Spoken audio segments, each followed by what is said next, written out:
Halo, selamat pagi semuanya.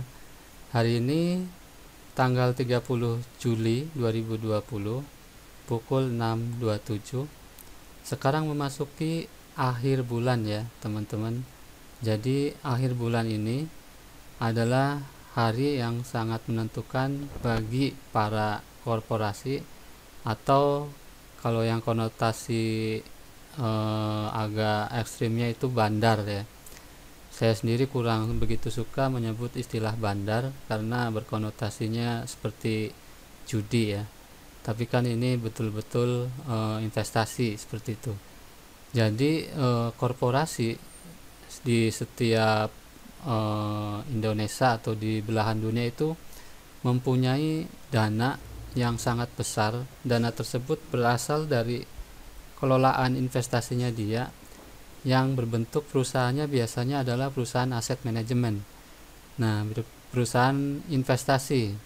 Jadi perusahaan ini adalah mengelola uang titipan dari masyarakat yang dikembangkan untuk sekiranya bisa bertumbuh pada produk yang ditawarkan oleh perusahaan investasi tersebut. Seperti halnya produk reksadana misalkan, itu kan adalah produk yang kelolaan dari perusahaan investasi. Masyarakat membeli reksadana, kemudian reksadana tersebut si perusahaannya dikelola untuk membelikan instrumen-instrumen investasi atau sarana keuangan di pasar modal maupun pasar uang campuran ya. Jadi tujuannya sebisa mungkin dana nasabah itu bisa berkembang. Nah, jenis reksadana juga kan macam-macam, ada yang agak resiko tuh berarti sebagian besar dananya diinvestasikan di pasar modal saham. Tapi kalau yang low risk ya mungkin investasinya dibelikan pada pasar keuangan seperti misalkan deposito dan instrumen-instrumen pasar keuangan lainnya. Biasanya produk pasar keuangan itu dijualnya atau agennya itu di bank ya. Jadi produknya ada di bank kalau pasar keuangan. Tapi kalau pasar investasi yang beresiko gitu ya, agak-agak panjang, biasanya di pasar modal. Dan mungkin sebagian juga investasinya dibelikan di obligasi ini juga tentunya ada obligasi yang sifatnya agak high risk dan medium yang low risk ya. Tergantung dari perusahaan-perusahaan tersebut mempunyai prospek dan kondisi keuangannya.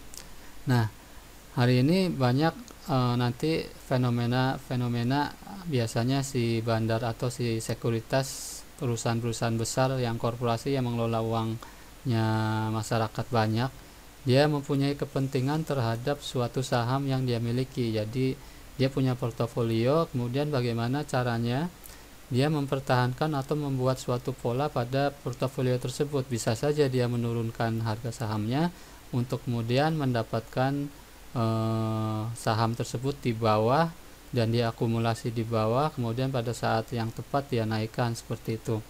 Juga ada yang korporasi yang menaikkan harga sahamnya di portofolio mereka, tujuannya untuk mempercantik ya portofolio saham mereka, dan kemudian produk-produk unit linknya atau di reksadanya itu kan nanti si nasabahnya itu mengalami kenaikan. Nah, tujuannya seperti itu. Jadi inilah yang dikenal dengan adanya windows dressing ya. Biasanya windows dressing itu kan di akhir tahun ya, tapi di akhir bulan juga sebetulnya ada itu ya, karena perusahaan-perusahaan tersebut mempunyai kepentingan terhadap saham-saham yang dia miliki. Nah, kalau kita retail sih hanya sebatas mengikuti saja apa yang terjadi di pasar modal atau di grafik. Kalau saya sendiri melihatnya di grafik, karena di grafik itu adalah suatu cermin data-data masa lalu yang mencerminkan semua informasi, dan informasi yang tidak saya ketahui itu sudah tercermin di sana dan harus taat. Jadi tidak boleh kita berlawanan ya. Kalau misalkan grafiknya sudah mengatakan gagal di support ya sudah, kita langsung jual saat itu juga, atau nunggu besoknya kemudian naik baru kemudian jual seperti itu. Jadi harus berdasarkan realita dan fakta yang ada, jangan melawan pasar ya. Nah, sebelum saya masuk ke pembahasan yang kemarin saya membeli saya menjual semen Batu Raja, kemudian membeli HM Sampurna, dan terakhir membeli saham Keras Krakatau Steel.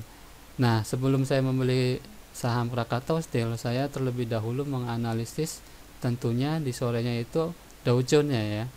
Nah, ini keuntungan saya bisa melihat pergerakan Dow Jones kira-kira dia fluktuatif enggak gitu ya. Berarti kan dengan cara membaca grafik Dow Jones di kemarin di sehari sebelumnya ya. Nah, inilah teman-teman. Jadi kemarin tuh ada di sini ya, harinya tuh candlenya tuh di hari kemarin hari Selasa ya, hari Selasa di sini. Kemarin hari Rabu. Oh ya, kemarin hari Rabu di sini ya. Nah, kenapa saya alasan membeli agak besar di kemarin untuk saham Keras Krakatau Steel itu karena di Dow Jones-nya sendiri berada di area support. Nah, teman-teman harus lihat juga nih, area support itu bisa ditentukan dengan cara moving average. Jadi teman-teman membuat benang-benang moving average ini kan benang moving average ya, warna biru itu adalah 20 harian. Jadi ini rata-rata 20 hari pergerakan ini. Kalau ini kan satu hari ya, candle ini satu hari. Nah, dibikin halus selama 20 hari itu hasilnya ini. Jadi benang ini, benang 20 hari.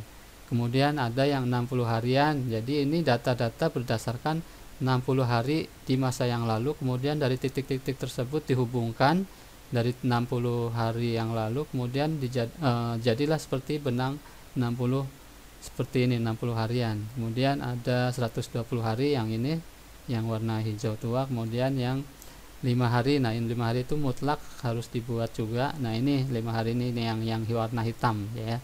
Nah, ternyata kemarin ada di supportnya itu di 20 harian, 20 rata-rata harian di sini ya.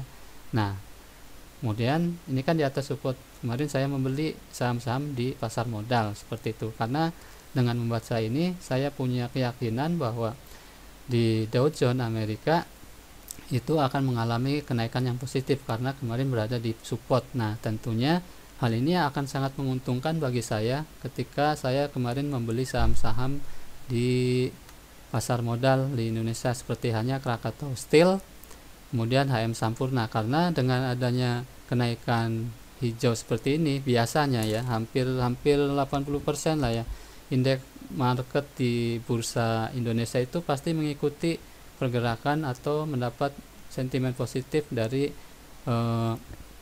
hijaunya atau positifnya di pasar saham di Amerika. Nah, itu akan terjadi biasanya di awal-awal ya, jam 9 atau sampai jam 9 sampai jam 9.15 atau jam 9 sampai 30. Nah, kalau saya sering melakukan realisasi profit di jam-jam awal pembukaan dengan memanfaatkan sentimen atau sentimen positif dari Dow Jones. Jadi saya beli kemarin sore, kemudian saya jual di pagi harinya jam 9 sampai jam 15. Jadi realisasi profit sekitar 4%, 5% atau 3% itu bisa saya dapatkan seperti itu. Itu kalau misalkan saya mau berorientasi dengan termin jangka pendek harian ya. Ini untuk yang harian.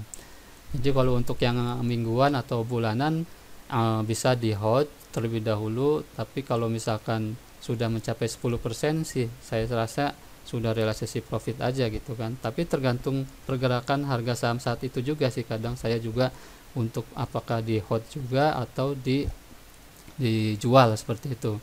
Seperti halnya kemarin saham Batu Raja, kemarin kan saya niatnya mau saya akumulasi, tapi ternyata pergerakan pasarnya sendiri kayaknya tidak memungkinkan. Akhirnya saya jual realisasi profit saat itu juga dan sudah mengakhiri saham Batu Raja, kemudian beralih ke saham yang lain. Nah, ini portofolio saya ya. Kemarin saya membeli HM Sampurna lagi di harga 1710 ya. Kemudian saya membeli Keras Krakatau Steel di harga 384 ya. Nah, hari ini saya akan realisasi profit kalau misalkan dia naik 5%, kan lumayan ya. 5% dari modal saya kan beli 5 juta ya. Ini kan laboratorium sebetulnya. Saya mempunyai beberapa laboratorium, jadi istilahnya penelitian ya. Jadi saya juga punya saham jadi saham BMTR Bimantara Itu yang strateginya saya beli, kemudian saya hold sampai selama 1 tahun, dan saya tidak utak-atik apa-apa lagi itu setelah membeli saham Bimantara. Nah, yang satu lagi saham akun yang saya buat trading kan. Jadi trading kan ini saya tentu dengan membuat analisa teknikal dengan cara tadi, yaitu support dan resisten. Kalau support saya beli, kalau resisten saya jual. Kalau bertahan di atas dan mampu breakout dari resisten, saya hold atau saya pegang terus. Nah, seperti itu akun yang satunya.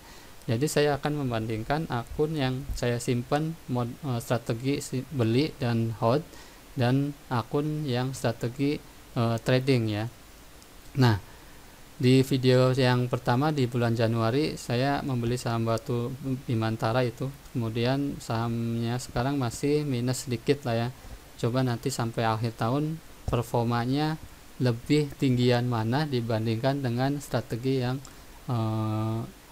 saya kelola resikonya berdasarkan mingguan, harian, dan bulanan seperti itu. Oke, hari ini saya akan realisasi profit di Krakatau Steel. Jadi seperti itu teman-teman, cara saya memutuskan membeli dan menjual.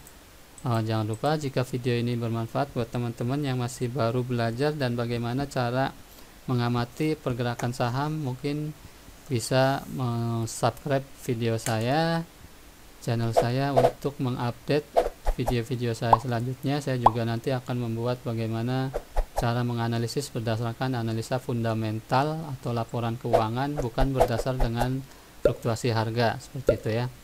Mudah-mudahan video ini bermanfaat dan semoga rezeki kita selalu bertambah, dan mudah-mudahan rezeki teman-teman juga di pasar modal di sektor yang lainnya bisa bertambah hari ini juga. Semoga sehat selalu, amin ya robbal alamin.